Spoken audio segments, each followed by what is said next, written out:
నమస్కారం. లక్ష్మి చెప్పే కథలకు స్వాగతం. వీణులతో వీక్షించటానికి సిద్ధం కండి. ప్రియ సఖులు, ఇప్పుడు మనం ప్రముఖ రచయిత శ్రీ అలపర్తి రామకృష్ణ గారు రచించిన కొత్త చుట్టం అనే ఓ చక్కటి కథను విందామండి. ఈ కథ 15/2/1989లో ఆంధ్రప్రభ వారపత్రికలో ప్రచురింపబడింది. ఇక కథ మొదలు పెట్టిస్తున్నానండి. రామకోటి జీవితం సగం పైగా అయిపోయింది. జీవిత మధ్యాహ్నం సమయం దాటి సాయంకాలంలోకి అడుగు పెట్టబోతున్నందుకు అతనికి విచారం లేదు. ఆటపాటలతో బాల్యం అందమైన ఉదయంలా గడిచిపోయింది. మంచి మార్కులతో పరీక్షల్లో నెగ్గుకొచ్చాడు. మంచి ఉద్యోగం వచ్చింది. అందమైన అమ్మాయిని పెళ్లి చేసుకున్నాడు. ముత్యం లాంటి కొడుకు పుట్టాడు. కొడుకు కూడా బాగా చదువుకుని బ్యాంకులో ఆఫీసర్ ఉద్యోగం సంపాదించాడు. రామకోటి 30 ఏళ్లుగా ఉద్యోగ బాధ్యతలు నిర్వహించి రిటైర్ అయ్యాడు. పెన్షన్ కూడా ఏ చిక్కులు లేకుండా సెటిల్ అయింది. 2 నెలల క్రిందటే కొడుకు శ్రీవాత్సవకి పెళ్లి చేశాడు. ఉదయం 6 గంటలుగా మెలకు వచ్చింది రామకోటికి. మంచం మీద నుంచి లేవబుద్ధి కాలేదు. మరో అరగంట దుప్పటి మొహం మీద కప్పుకుని పడుకున్నాడు. వంటగదిలో భార్య కమలమ్మ చేసే చప్పుళ్ళు అతనికి వినిపిస్తూనే ఉన్నాయి. కొడుకు కూడా నిద్రలేచినట్టున్నాడు. 7ంటికి కానీ వాడు రోజు నిద్రలేవడు. అలాంటిది ఉదయాన్నే లేచి ఇంటి పనులు చేస్తున్నాడంటే విచిత్రంగానే ఉంది.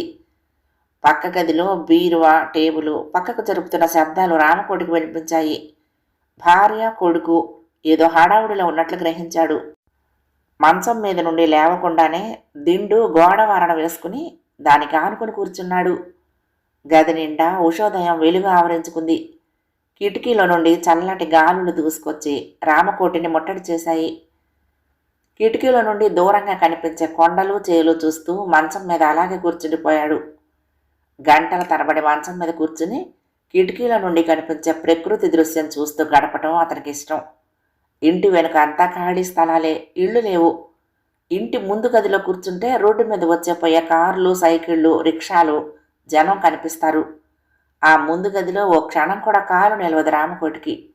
వెనక గది అంటేనే ఇష్టం. చిన్నప్పుడు తల్లిదండ్రులు ముందు గదిలో పడుకోమని చెప్పినా వినేవాడు కాదు. వెనక గదిలో తల్లిదండ్రుల మధ్య ఇరికేవాడు.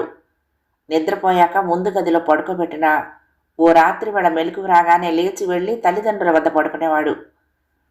ముందు గదిలో రోడ్డు మీద నుండి వచ్చే దుమ్ము, ధూళి, వాహనాల శబ్దాలు అతనికి నచ్చేవి కావు. ఆ గదంటేనే ఓ విధమైన అయిష్టత ఏర్పడింది. భార్య రాక కోసం కాసేపు ఎదురు చూశాడు. రోజు 6ంటికల్లా పేపర్ తీసుకొచ్చి తనను నిద్రలేపి ఓ 10 నిమిషాలు కబుర్లు చెప్పి వెళ్ళేది. వచ్చే సూచనలు కూడా కనిపించడం లేదు. రేడియో వాల్యూమ్ పెంచేశాడు శ్రీవాత్సవ. పైగా ఆ మోతకు తోడు వాడు పెద్దగా వంత పాడటం. వాళ్ళిద్దరి ప్రవర్తన గమనిస్తూ ఉంటే అసలు తన ఇంట్లో ఉన్నాననే సంగతే మర్చిపోయారల్లే ఉంది.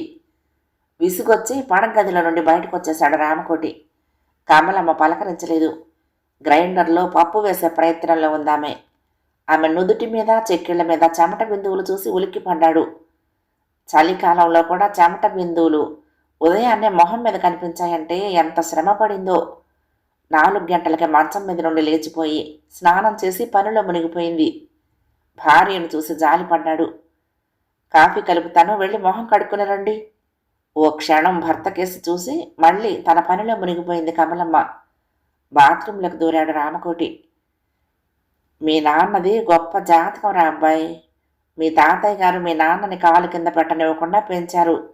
ఇప్పుడు అన్నీ మనమే చూసుకోవలసి వస్తుంది. ఏ విషయం పట్టించుకోరు. సొంతంగా ఏ ఒక్క పని చేసుకోలేరు. నీడ పట్టు మనిషి. ఎవరి నీడ అండా లేకుండా అడుగు తీసి అడుగు కూడా ముందుకు వెయ్యలేరురా మీ నాన్న అంది కొడుకుతో కమలమ్మ. శ్రీవాత్సవ పెద్దగా నవ్వాడు. ఆమె మాటలు బాత్రూంలో మొహం కడుక్కుంటున్న రామకోటికి వినిపించాయి. అతడికి కోపం రాలేదు. పెళ్ళైన దగ్గర నుంచి ఇంటి పనులన్నీ ఆమె చూస్తుంది. తను జీతం తెచ్చి ఆమె చేతుల్లో ఉంచటమే.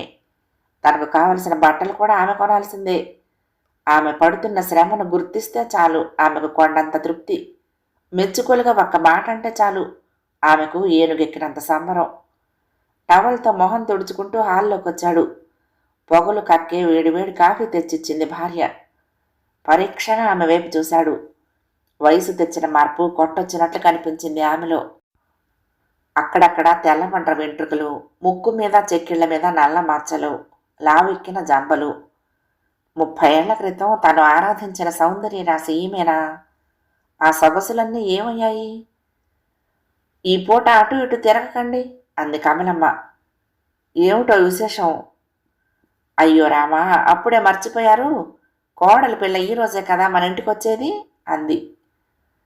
ముఖ్యమైన విషయమే మర్చిపోయాడు తను. కొడుకు మొహంలో తొంగి చూస్తున్న కొత్త కళ్ళను పసిగట్టలేకపోయాడు. కమల హడావుడి అర్థం చేసుకోలేకపోయాడు. అబ్బాయి వాళ్ళ మామగారు పంపించిన డబుల్ కట్ మంచాలు మనం పడుకునే వెనక గదిలో వేయిస్తున్నాను, మన పాత మంచాలు రోడ్డు వైపున ముందు గదిలో వేయిస్తున్నాను అంది కమలమ్మ. రోడ్డు వైపున్న ముందు గది అస్సలు నచ్చదు రామకోటికి.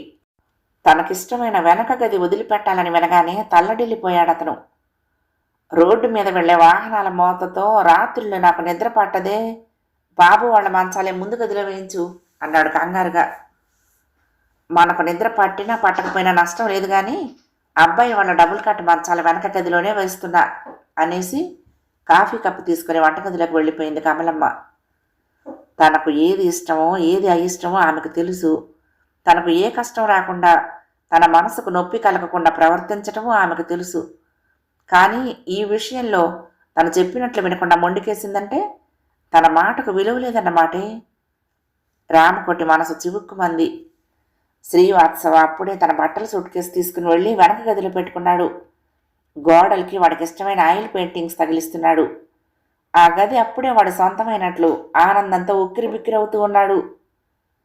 మంచం మీద నుంచి లేచి గదిలో నుండి ఎందుకు బయటకు వచ్చానా అని మదనపడ్డాడు రామకోటి. గంటలు, రోజులు, యుగాలు ఆ గది లోపలే ఉండిపోతే ఎంత బాగుండేది అనుకున్నాడు మనసులో. 11 గంటలు దాటాక కోడలు సుస్మిత వచ్చింది. సుస్మితతో పాటు ఆ అమ్మాయి అక్కయ్య వచ్చింది. కొత్త కోడల్ని ఆదరంగా ఆహ్వానించింది కమలమ్మ. వాళ్ళ వెంట వచ్చిన మగవాళ్ళు ఓ గంట మాట్లాడి తిరిగి వెళ్ళిపోయారు. సుస్మిత వచ్చాక శ్రీవాత్సవ రెప్ప వాల్చడం మర్చిపోయాడు. అతని చూపులన్నీ భార్య మీదే. అతడి వాలకం చూసి సుస్మిత అక్కయ్య నవ్వుకుంది. కమలమ్మకు ఒక్క క్షణం తీరిక దొరకటం లేదు. ఇంటికొచ్చిన వాళ్ళకి మర్యాదలు చేయటంతోనే తల మొలకలైపోయింది. రామకోటికి మాత్రం తన ఇంట్లో కూర్చున్నట్టుగా లేదు. పరాయి ఇంట్లో ముళ్ల మీద కూర్చున్నట్లుంది. భార్య, కొడుకు తన ఉనికినే గమనించినట్లుగా ప్రవర్తించడంతో మొహం చిన్నబుచ్చుకున్నాడు. భోజనానికి పిలిచేటంత వరకు ఇంటి ముందున్న పుస్తకాల షాపు దగ్గరే కాలక్షేపం చేశాడు. మధ్యాహ్నం 2 గంటలప్పుడు ఇంట్లో నుంచి బయటపడ్డాడు రామకోటి. ఎండలో ఎక్కడికి బయలుదేరారు అని భార్య అడుగుతుందనుకున్నాడు. చెప్పులేసుకుని ఇంట్లో తచ్చట్లాడినా ఎవరూ పట్టించుకోలేదు అతన్ని. ఓ గంట సేపు ధ్యేయం లేకుండా నడిచి చివరికి బస్టాండ్ దగ్గర షెల్టర్ కింద నిలబడ్డాడు. పక్కన నిలబడ్డ అతని దగ్గర పేపర్ అడిగాడు. ఇది సినిమా పత్రిక సార్ అన్నాడు ఆ కుర్రాడు సినిమా పత్రిక ఇస్తూ. సినిమా పత్రిక అయితే మాత్రం నేను చదవకూడదా అందామనుకున్నాడు. కోపం మనసులోనే దిగమింగుకున్నాడు. పేజీలు తిరగేశాడు. అర్ధనగ్న చిత్రాలకేసి రామకోటి చూస్తూ ఉంటే ఆ కుర్రాడు ముసిముసి నవ్వులు నవ్వుకుంటూ సిమెంట్ బెంచ్ మీద కూర్చున్న వాళ్ళకేదో చెప్తున్నాడు. రామకోటికి ఒళ్ళు మండి పేపర్ తిరిగిచ్చేశాడు. ఎక్కడిదాకా ప్రయాణం? మాటలు వినిపించి ఉలిక్కిపడి చూశాడు. ఎదురుగా ఓ సంవత్సరం వయసున్న కుర్రవాడిని ఎత్తుకుని సుగుణ కనిపించింది. సుగుణ, రామకోటి కలిసి ఒకే కాలేజీలో చదివారు. సుగుణ బాగా పాటలు పాడేది. ఆటల్లో ఫస్ట్ వచ్చేది. అప్పుడప్పుడు నాటకాలు కూడా వేస్తూ ఉండేది. రామకోటిని పెళ్లి చేసుకోవాలని ఎన్నో కలలు కన్నది. ఎంతో ప్రయత్నించింది. మగవాళ్లతో భుజం భుజం రాసుకుంటూ తిరగటం, నాటకాలు వేయటం రామకోటికి నచ్చలేదు. ఆమెను పెళ్లి చేసుకునే ప్రసక్తే లేదని కుండబద్దలు కొట్టినట్టు చెప్పేశాడు. చదువు అయ్యాక ఉద్యోగం రావటం, తల్లిదండ్రులు కుదిర్చిన అమ్మాయి కమల తనకు కూడా బాగా నచ్చడంతో పెళ్లి చేసుకున్నాడు. 50 ఏళ్ల వయసు వచ్చినా సుగుణలో ఇంకా ఆకర్షణ తగ్గలేదు అనుకున్నాడు మనసులో రామకోటి. ఏమిటి మాట్లాడరు? ఇప్పుడు మిమ్మల్ని పెళ్లి చేసుకోమని బలవంత పెట్టంలేండి అంది సుగుణ నవ్వుతూ. గుంటూరు దాకా వెళ్లాల్సిన పని పడింది అన్నాడు మెల్లగా. ఇంటికి దూరంగా ఏదో ఒక చోటుకి వెళ్లాలనిపించింది అతనికి ఆ క్షణంలో. అమ్మయ్య, బ్రతికించారు. ఈ బండెడు సామానుతో తెగ అల్లరి చేసే మనవడితో ఎలా ప్రయాణం చేయాలో అర్థం కాక బుర్ర గోక్కుంటున్నాను. మీరు తోడు దొరికారు. మా అమ్మాయి అల్లుడు గుంటూరులోనే కాలేజీలో లెక్చరర్స్గా పనిచేస్తున్నారు. మా వారు యూనివర్సిటీలో ప్రొఫెసర్గా పనిచేసి 2 ఏళ్ల క్రితం రిటైర్ అయ్యారు. మద్రాసులోనే సెటిల్ అయ్యాం. ఈ ఊరు సొంత ఊరైనా పూర్తిగా సంబంధాలు తెగిపోయాయి. మా పిన్ని కూతురు పెళ్ళైతే వారం రోజుల క్రితం ఇక్కడికి వచ్చాము. అమ్మాయి అల్లుడు వెళ్ళిపోయారు. ఇదిగో నేను తీరిగ్గా ఇప్పుడు బయలుదేరుతున్నాను మనవడితో. గలగలా మాట్లాడిస్తున్న సుగుణ మాటల ధోరణి చూస్తూ ఉంటే ఇప్పటికీ చదువుకునే రోజుల్లో ఉండే ఉత్సాహం ఆమెలో తగ్గలేదనిపించింది. మీ సంగతులేమిటి? అడిగింది సుగుణ.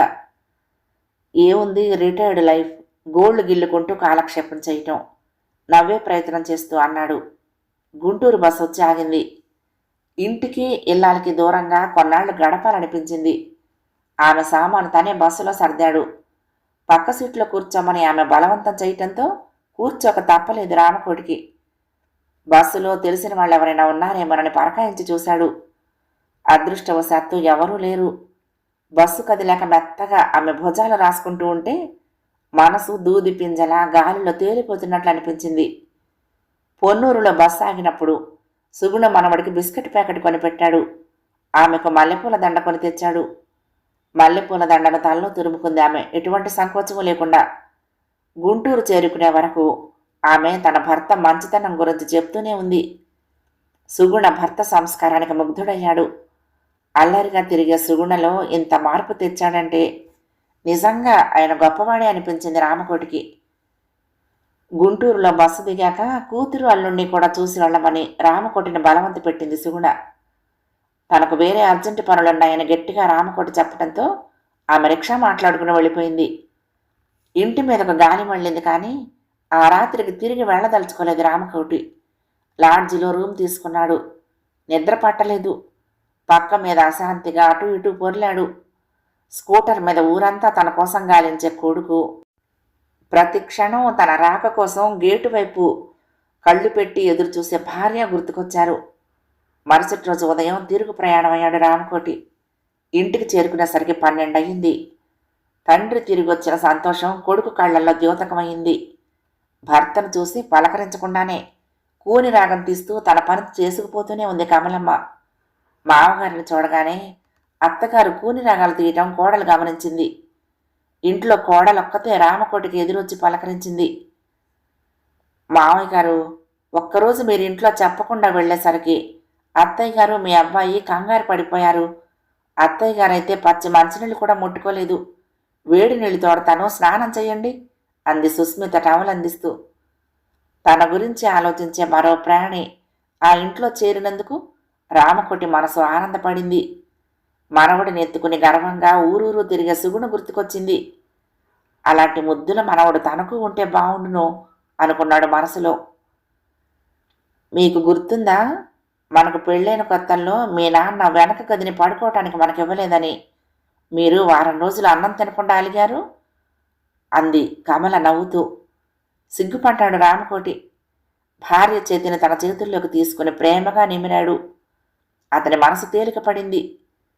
ఇప్పుడు రోడ్డు వైపు ముందు గదిలోనే కాదు, రోడ్డు మీద పడుకోమన్నా ఏమీ అనుకోడు రామకోటి. కథ సమాప్తం. ప్రియ సఖులు, ఈ కథ మీకు నచ్చితే తప్పకుండా లైక్ చేయండి, షేర్ చేయండి, కామెంట్ చేయండి, సబ్స్క్రైబ్ చేసుకుని నన్ను ఎంకరేజ్ చేయండి. ఉంటానండి.